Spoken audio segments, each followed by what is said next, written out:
God's peace, mercy, and blessings be with each and every one of you. Thank you very much for the kind invitation, Brother Adnan, Sister Mona, and the organizing group or committee that has sponsored this program.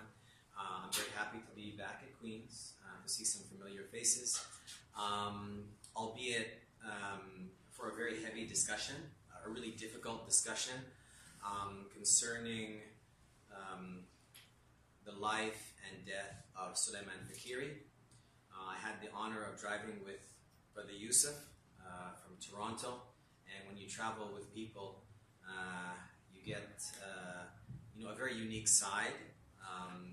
You learn a lot about them, and although I've known Brother Yusuf and his family for 2 years and some months, I was able really to understand the depth of his sacrifice and the depth of his pain, and also the depth of the challenge that he really has taken on, not only on behalf of his brother, his late brother.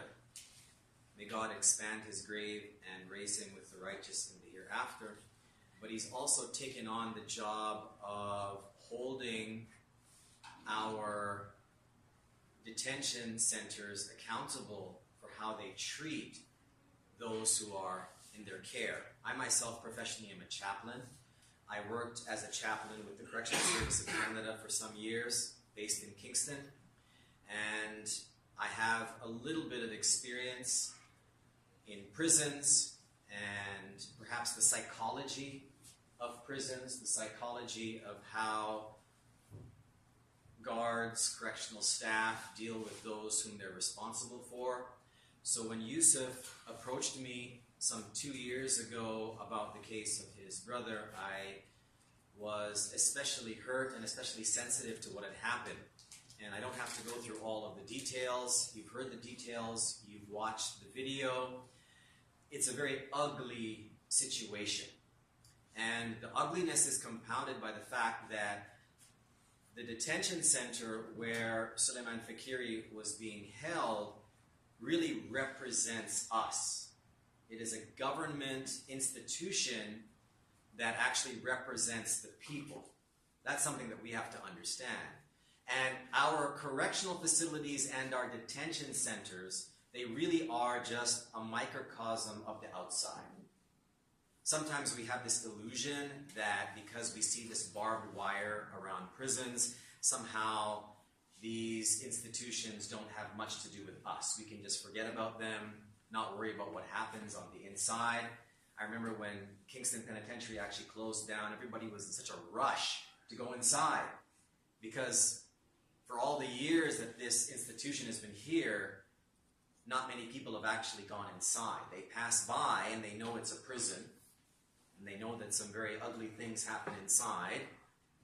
And there are some very bad people, as they say, inside, but they just keep moving, right? There's a mystery that surrounds prisons and detention centers. But we have to understand that what happens inside these detention centers and prisons actually represents us. So the fact that Sulaiman Fakiri was so brutally treated and so brutally murdered, and yes, I use the word murder, should really disturb us. And as well, Sulaiman Fakiri was not an inmate. Sometimes terminology can be very confusing when speaking about prisons. Sulaiman Fakiri was not an inmate. He was in a detention center. He was patiently waiting for a hospital bed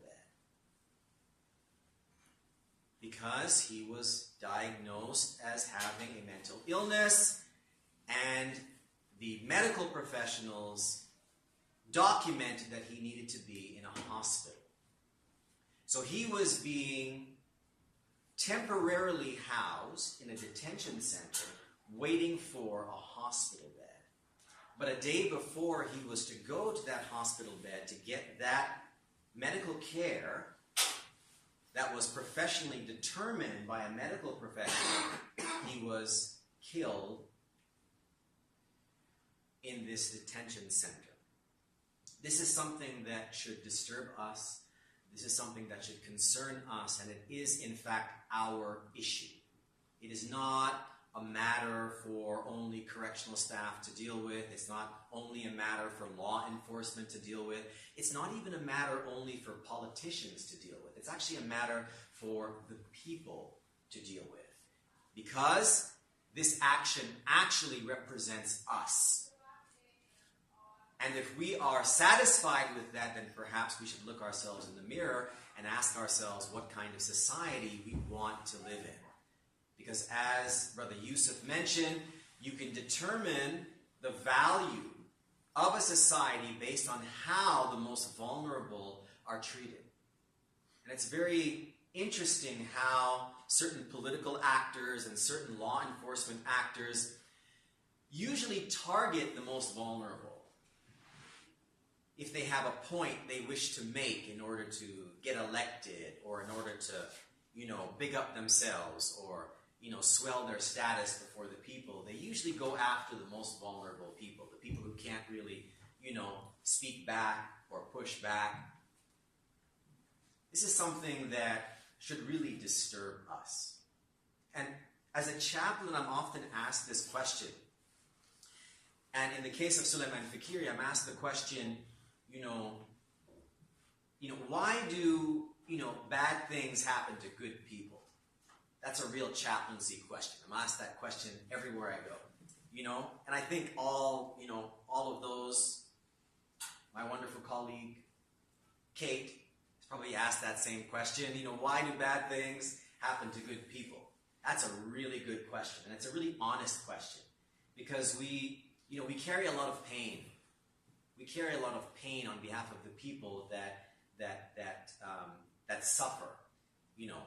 People that are hungry, people that are going through, that are suffering, are victims of natural disaster, like what's happening off the coast of East Africa, right? We have pain. We have pain because people, why are so many people hungry? When people in this part of the world are dying from diseases that are the result of overeating, we have some people who are malnourished. Why? It's a very difficult thing to rationalize. So why do bad things happen to good people? Well, one possible answer is not necessarily an answer to the question, but I would prefer to ask another question. Because if we really did know the answer why bad things happen to good people, if we could rationalize it, well, perhaps we might become very detached from the answer. If we knew in God's wisdom why terrible things happen to innocent people, we might say, well, I understand why that's happening, so you just keep moving. We might rationalize suffering, rationalize wrong. Well, I would say that we should ask another question. We should ask ourselves the question, not why do bad things happen to good people, but what is our response? What is our response to that bad, that injustice, that wrong that is done to innocent, to vulnerable people? What is our response? So Brother Yusuf and his family have taken on this response. And our duty really is to support them in this. Because as I've told Brother Yusuf, I've been very, very straight up with you and your family, that you are not going to get over the death of Sulaiman. You're not. You're not going to get over it. And many people that I've worked with, and many people that we know who have gone through significant trauma, they don't get over it. It's painful. It just consumes you. But what we can do, and what Brother Yusuf and his family can do, is get through it with our help, with our support, with our fraternity, and recognizing that what he and his family have taken on is actually bigger than what we think. Because if we can hold the people responsible for Sulaiman's death accountable, then indeed his death will not be in vain. That is our responsibility, my dear brothers and sisters. Lastly, I want to say that Nelson Mandela, he said, no one truly knows a nation until one has been inside its jails. You don't know a nation until you've been inside its jails. A nation should not be judged by how it treats its highest citizens, but its lowest ones. And what he means by lowest, not necessarily in virtue or in value, but he's meaning how the society looks upon certain people. We should keep this in mind. Because it's very interesting how, we think of, I mentioned the fact that Suleiman Fakiri, he was not an inmate. He was in detention. This is the difference between a federal institution versus a detention center, right? A federal institution, they are those who have been convicted of particular offenses. According to the law, they were found guilty of something. God knows the circumstances. I'm sure Kate and I could talk about these quote-unquote circumstances and perhaps shouldn't have this person in prison in the first place. But a detention center is a place where they're waiting to understand exactly what has happened, what their place is, and where they're going to go, etc. They're under care. So the terminology we use is very, very important. Very, very important to understand. And I just want to emphasize this again, that Suleiman Fakiri was not an inmate. He was there waiting for a hospital bed. And instead of going to that hospital, he was killed. This should disturb us, this should anger us, and this should really mobilize all of us to want to get answers, to want to get accountability, because we can do it. And as I've told Brother Yusuf on many occasions, that someone or some group of people, they're going to start singing. And the reason they're going to start singing is because the people will demand it. And this is actually why we're here. We're here to encourage you to pay attention to this case, to follow the Justice for Soli movement, to keep track of all the forward momentum and join this justice trend.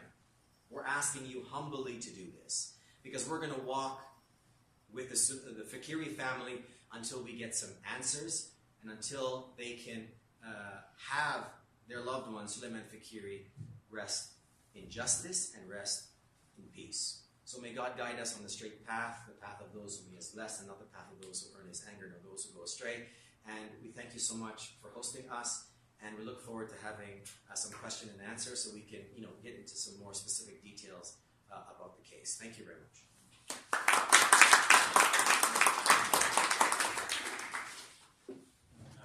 Now some reflections from Dr. Lisa Guenther. Thanks to our two speakers, and thanks to all of you for coming out today. I just want to begin by expressing my deep condolences to the Fakiri family. It's an honor to speak on this panel, and I feel the weight of this loss, and also I'm inspired by the movement that you've begun for your brother and for others who are at risk of being in a similar position. So thank you. Thank you for sharing the story of your brother's life and death with us. I just want to begin by underlining the point that our two previous speakers have already made, which is that Suleiman Fakiri should not have been in a correctional institution. He should have been in a hospital, in a place where he could have received care. He should not have been beaten to death in a correctional institution. No one deserves that. Whether they have been convicted of a crime or are awaiting trial, no one deserves that. There was a duty of care to Suleiman Fakiri that our state institution did not respect and did not deliver.